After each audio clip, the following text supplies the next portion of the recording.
Good morning, everyone. Thank you for attending this very specific ASERCOM convention this year, which is fully digital. So we even have to adapt ourselves to this kind of specific presentation. So as you know, I'm a delegate to lead the refrigerant working group, and I'm the chairman of the steering committee with all the members. I'm very pleased to introduce you where we stand with the F-gas revision this year, and what is the position of ASERCOM towards this revision. As you know, I will not explain to you what is F-gas, but it's very a strong objective to reduce CO2 emissions, which fixed and set a roadmap to all of us with an original objective to reduce fluorinated gas emission in the European Union by 2/3 compared to the levels of 2014-15. What was interesting for all of us is that provides to industry certainties and time frame for adaptation. Not going to all of that, there is a long timeline with a lot of change and implementation. F-gas was implemented and started in 2015. In between, there was a lot of political issues on the COP21, the Kigali Amendment, and then various change in the COP25, COP26 next year. And as you know, again, we are entering into a normal process of regulation revision by this year with a solid aim of the European Commission to propose some views and alternatives or revision by end of the year, early 2022. In parallel to that, we have the European Green Deal, but I will leave this to the expert later on to explain what's going on. Just to say here, we have a lot of good numbers of political initiatives to accelerate the CO2 emission reduction. And here we are in the phase down process. We are entering 2021 with a new step down of placing into the market HFC substances. And we have to keep in mind the horizon of 2030, where we will remain only 21% of the total equivalent HFC substances in place. So this is really driving the plans and the time frame for the industry to adapt itself. So we are 5 years later, the first time of implementation. In parallel to this, we have some bans. All of that combined together is forcing us to move to a lower GWP refrigerant. You remember this slide, which we have implemented it early 2018, and these are the technical challenge we have to achieve in regards to the F-gas target. Of course, we have, by changing refrigerant, we need to look at the performance test results. We have also to comply with a number of eco-design directives in terms of efficiency. It asks us to, and it forces us to make a lot of effort and investment to redesign components to be suitable for the new substances. We have to look at the lubrication aspects for compressors and in terms of miscibility, viscosity, compatibility with those new refrigerants. Of course, we have to qualify the product in regards to certification or qualification regarding standards, and it's also a big portion of it. It's costly, it's time consuming. We have to look at the application impact. Every time we change, we have to make sure that ice machine or any kind of application, cold rooms, chillers run as well as before in terms of temperature constraint, pressure, or performances in general. We had to adapt, and we did it very well in ASERCOM, to adapt our refrigerant library too, because we use, in that case, a common database for labs and manufacturers to compare performances and testing for testing purposes. As you all know, the new generation of refrigerants to cope with the low GWP will be high pressure, mildly flammable, either flammable, and we have to cope with a standard which has been adapted in this regard, the EN 378 in Europe, to look at the refrigerant charge limits mainly for the time being. Safety of usage is probably one of the most important. We need to qualify the personnel, train the people to manage the use and the handling of these mildly flammable refrigerant, or either, again, high pressure refrigerant. There is an economical impact. The European Commission is looking at that. They are pushing for having options which do not impact too much the economical side, but we have also to look more and more on the energy saving and the availability of this. So where we stand compared to last year, I would say it's quite similar. There is still effort from our side to have the product qualified by the bodies, the qualified bodies for that, and it's still a long process to obtain all the certificates. Qualification of personnel remain a very strong point for everyone in the field. We feel everywhere that people have probably lack of time, and there is a very interesting area study recently proposed on that. I will push it to them. And in terms of economical impact, we still have to look at the energy saving and compare apple to apple when we are talking to this. Overall, as we could say, there is quite a complex regulatory situation. And it's important to understand this. We have technical aspects in parallel to political aspects to speed up the global warming reduction and so on. And I will leave that to the next presenters. But you see, it's quite complex on a daily basis in such economical situation. And it's like a yarn situation. And we need to understand where we go. And again, industry always need a lot of certainties to move forward, because we need to plan, we need time, and we need money to invest for the change. In regard to the F-gas itself, which is under revision, you all know this very well. There is a context about this roadmap inception impact assessment by the DG Climate, and the indicative planning for that is end of this year, with probably a report or probably early next year. Let's see. Overall, the goal was to evaluate along the 5 past years, how do we feel with this F-gas implementation, and to give our views. And we had a chance to be a stakeholder for that, to give views on the objectives and the proposed policy option, which are probably not the final one. First of all, we had the public consultation, as you all know, and the Commission was keen to hear our views, and we submitted as an ASERCOM position to this public consultation end of last year.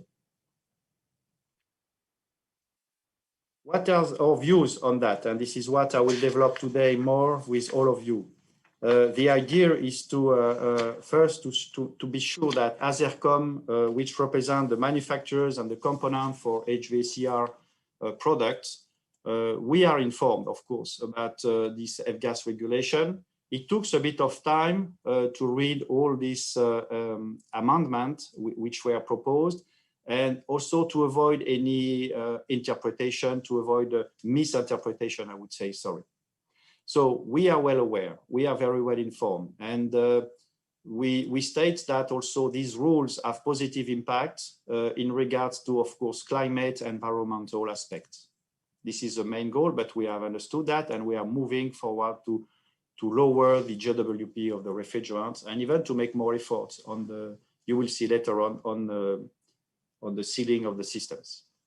The contribution of the F-gas regulation related to the Montreal Protocol, of course, is obvious, while the coming new Green Deal, and I will leave this to the next presentation, on the Paris Climate Agreement, we would have much lower contribution on the use of fluorinated substances.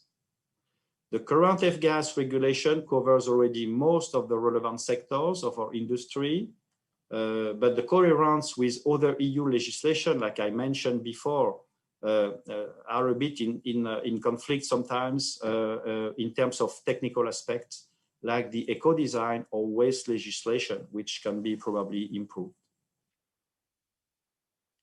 Secondly, we could mention that the regulation requirements are, of course, effective regarding the objectives.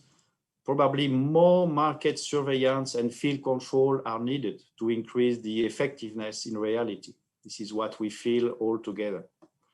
Remaining challenges regarding the implementation by owners of equipment or contractors are like the safety standards, the building codes, the training information and awareness remains.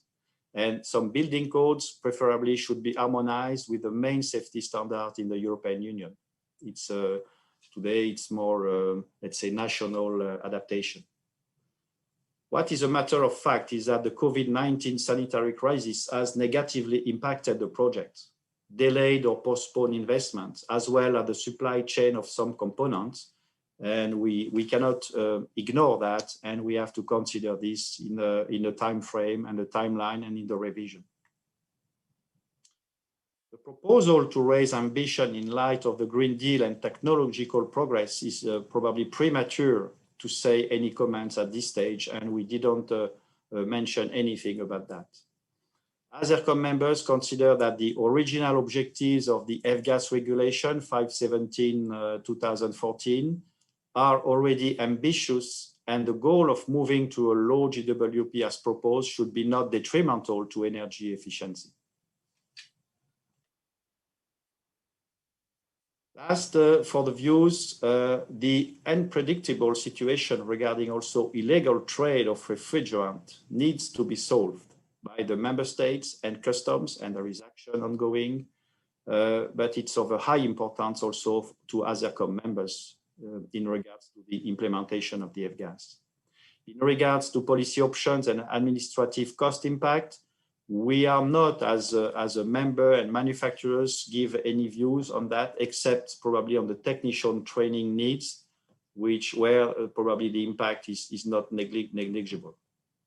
Cost impact on the operational options proposed will significantly increase, but a solid evaluation on positive or negative impact on fair playing field and competitiveness is required. Rapidly, I will cover the key highlights of this. I think all of that, the F-gas revision, of course, support our industry in the critical environmental transition period with appropriate availability of lower GWP substances and components to cope with the F-gas phase-down mechanism. We are pushing and promote the best available technologies with high energy efficiency performances, including, of course, all the latest developments in the sense of limiting the proliferation of refrigerants in the EU marketplace. We are pursuing also our technical contribution to this F-gas phase-down success by consistently raising awareness to European contractors and the air conditioning and refrigeration industry during this 5 years learning curve period. We have published, of course, numerous statements and guidelines. We already covered that last year during the General Assembly related to sustainability, like, for example, the guideline for the use of components with flammable refrigerant.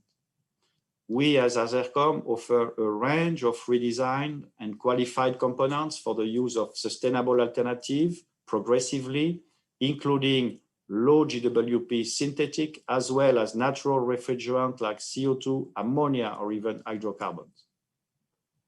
And we need to increase the service technician knowledge by encouraging dedicated training courses for the use of new future alternative challenges.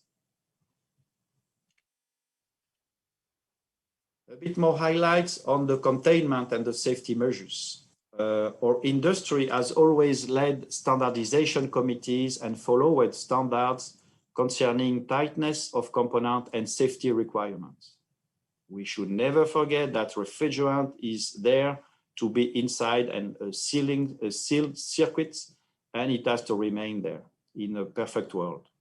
And it is the case. And we are pushing for that, and we have made a significant effort in terms of product, redesign, factory, laboratory investments have been made by our industry to comply with all the low GWP refrigerant requirements. and to supply also components for the use of flammable or high pressure or any low GWP refrigerant with keeping in mind safety of goods and people as a driver. Regarding the phase down mechanism, it is, as you all know, one of the main new measures of this F-gas revision in 2014. And the phase down mechanism is unanimously a successful measure as it has allowed industry to optimize effort versus the environmental impact for an efficient transition to any or to all sustainable options. And we are supporting this phase down mechanism, but we still need to worry and warn about illegal trade of HFCs, which could impact the European F-gas and Kigali targets. The ban of use by application, the current timeline for bans is acceptable and has allowed component and system manufacturers to adapt their product to the sustainable transition up to now. This is what we feel. In regards to standards and regulation roadblocks, we have to say that several standards, directives, and regulation are in place to cope with the use of flammable, high pressure, or toxic refrigerants. Implementation of A2L refrigerant category into a relevant standard is not fully completed, and it is bringing uncertainty or even over requirements of safety measures, which somehow blocks some efficient and sustainable solution. What is important is the integration, the acceptance, the assimilation by all actors in the chain and the implementation at state level, which have been time consuming the past years. But there is still effort to give. Harmonization between standards and regulation directives are increasing, but still we believe that there are areas to be improved. And again, interpretation of standards and regulation or directives are also yet to be improved. It takes a lot of time and there is a lot of sometimes different views on these interpretations. About technician knowledge and training. Training and education of operators and technicians require significant time over EU in order to set the appropriate high level of knowledge required. And this is still probably one of the key bottleneck, the key roadblock in the implementation, which remain an option and an action for all actors of this F-gas regulation implementation.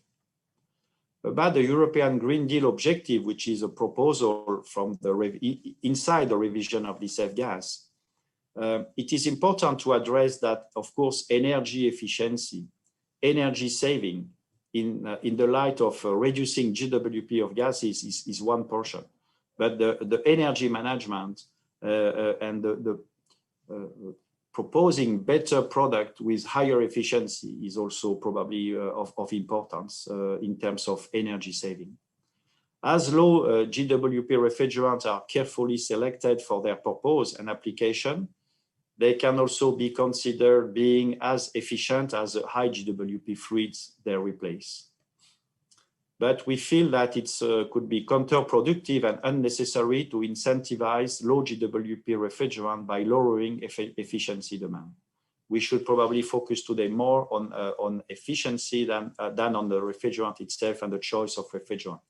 We have all worked to cope with the 2030 objectives, CO2 emission reduction. It has forced us to go to very low GWP gases. Any options are valid, and these are contributing to the CO2 emission reduction. Finally, we could say that F-gas 517 2014 revision timeline is definitely needed for all of us in order to adapt ourselves and the full market chain engage in this action. And despite the current sanitary and economical situation.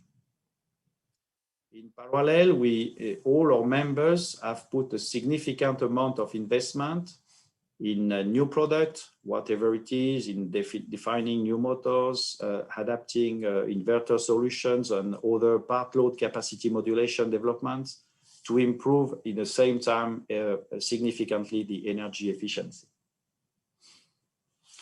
Training and education remain an important area that needs certainly, definitely more time and effort, and collectively we have to do something on that side.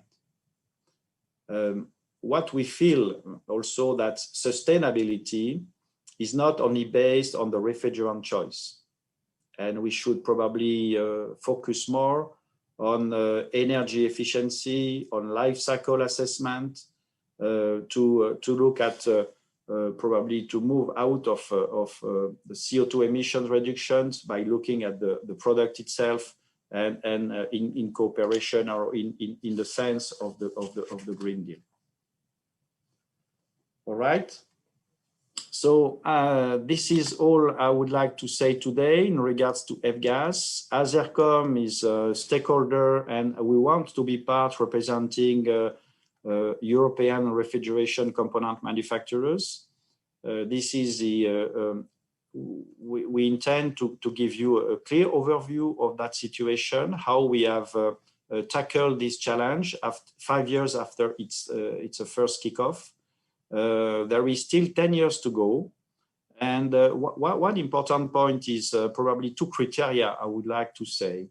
The safety of goods and people is a first main criteria. I mentioned also the energy saving, and we have to really focus more on this axis for the future in the coming months or years.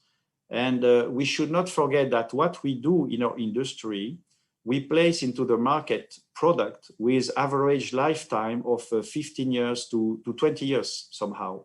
So we have also the consciousness of this of that, and we have also to understand that what we do, we need certainties, because once we propose to the market or to the European Union and to the users in refrigeration, air conditioning, all sectors, heat pumps, solutions, it's for long lasting. So we cannot have too many changes in a row. We have already a long list of things which we have to cope together and mix and match in terms of standardization, standards requirement, safety standards, energy efficiency, and so on. So today we are entering in a very important process of this F-gas revision, and we will come back to you in the near future for more insights. This is at least all from my side.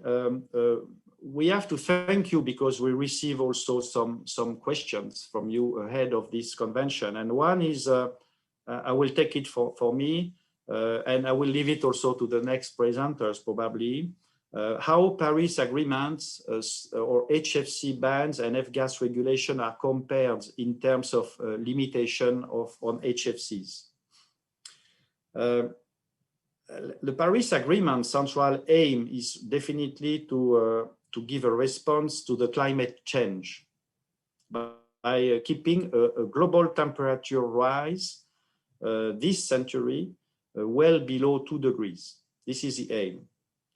And also to engage and to pursue a lot of efforts to limit this temperature even below to a limit of 1.5 degrees Celsius. So definitely this Paris Agreement aim is to increase the ability of countries to deal with the impact of climate change. This is what it is. If we think about HFCs, we are following the Montreal Protocol in terms of substances that deplete the ozone layer. And this Montreal Protocol has been amended in Kigali in 2016 with entry into force in 2019. And it has principally added some HFC substances to the list of already existing in the Montreal Protocol. So progressive reduction of the use of these substances are planned to be and are estimated to reduce overall the CO2 emissions in ton equivalents by 1.5 gigaton in 2030 and by 5 gigaton by 2050. What is clearly important in this Montreal Protocol HFC use modified by the Kigali Agreement, and I will leave it also to the next presenters, which has been, by the way, approved by all the countries, 198 parties, which are today under each nation to be ratified. We have more, there is more than 100 countries who has ratified it right now, is to reduce progressively the use of HFCs in all countries who have ratified this in terms of use, production and use of HFC. So in that sense, I would say that it's more the follow-up of the Montreal Protocol, the Kigali Amendment, which are of importance in this regards. But if we go back to the European Union, from our side in this area, we are today already well focused on this F-gas implementation. So I would like to thank you for listening. I don't know if there is any additional questions, if I am able to answer to that, or during the day, probably along the convention. Feel free to ask the question through the website, and we will reply to you as well as we can. And I thank you very much for your attention.